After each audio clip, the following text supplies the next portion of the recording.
पता नहीं मैथ्स के फॉर्मूले तो मेरे को याद ही नहीं हो पाते थे, बड़ी दिक्कत होती थी। ठीक है, मतलब बहुत ज्यादा ही चीजें थी यार उसमें। पता क्या होता है, सबका एक एप्टीट्यूड होता है। मेरे को फिजिक्स का एक गंदा सा फॉर्मूला भी दिखेगा ना, पता नहीं याद हो जाता है, लेकिन मैथ्स का नहीं होता है, पता नहीं ऐसा क्यों है। केमिस्ट्री में इतनी सारी चीजें थी, सारी याद हो जाती थी, वहां पे भी कुछ चीजें रटने की थी, यहाँ पर भी कुछ फॉर्मूले रटने ही पड़ते थे समय बचाने के लिए, लेकिन मैथ्स में नहीं होता था मेरे से, पता नहीं क्यों। ये कोऑर्डिनेट ज्योमेट्री। ठीक है, चलिए आई होप हमारे टाइम में और आपके टाइम में बहुत ज्यादा डिफरेंस है। अब आपको अच्छे टीचर भी मिले, मैं ये नहीं कह रहा मेरे को खराब टीचर मिले थे, बस मेरे को ये था कि मेरी फ्रीक्वेंसी मैच नहीं हो पा रही थी। मैं फिजिक्स में अच्छा चल रहा था, केमिस्ट्री में अच्छा चल रहा था, मैथ्स में बड़ा दिक्कत होता था मेरे को, पता नहीं क्यों, याद ही नहीं रहते थे यार। मतलब साइन थीटा का एक्सपेंशन है थीटा क्यूब थीटा 5/5 फैक्टोरियल है या नहीं है, हाँ 3 फैक्टोरियल है या नहीं है, कहीं पे फैक्टोरियल है, कहीं पर वो है, कहीं पे साइन चेंज हो रहे हैं, कहीं पे नहीं हो रहे। अरे भैया, अरे भैया। अब इसका एक ही तरीका होता है, आप लिख लिख के देखें भैया।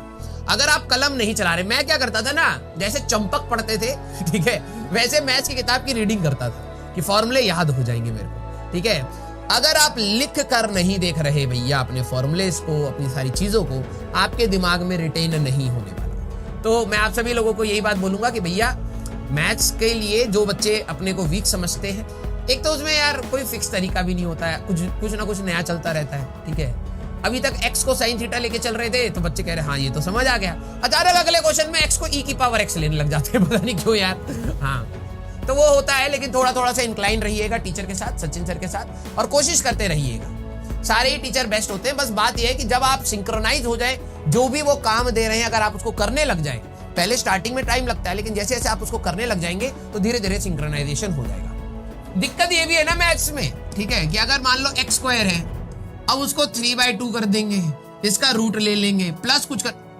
अरे सिंपल सा लिख दो यार हमारे लिए, हमें भी जाने दे कॉलेज में, पूरी कायनात लगी पड़ी है हमें कॉलेज में ना जब भेजने के लिए, है ना, दिख ही नहीं रहा है हमें, हम अंधे हैं भैया मैथ्स के लिए तो।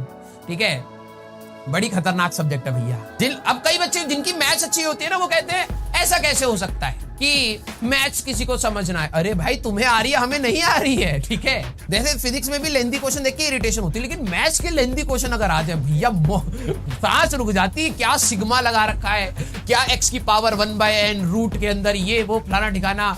ठीक है भैया, मेरे तक तो डर बैठ जाता था, मैं सबसे छोटे छोटे चुटर पुटर सवाल लगाने की कोशिश करता था। मैं कहता भाई हमारा लेवल हमें समझ आ गया है, नहीं है, ठीक है, हम ये छोटे छोटे लगा के ही खुश है। हाँ भैया, मैथ्स का दर्द अलग है। ये रोस्ट, ये कह रहा है रोस्ट, भाई मैं अपने दुख दर्द बता रहा हूँ तुम्हें। मेरी मैथ्स के साथ ऐसा ही सवाल था, मतलब हाल था। ठीक है, सवाल तो वहां से आते थे, हाल हम बताते थे।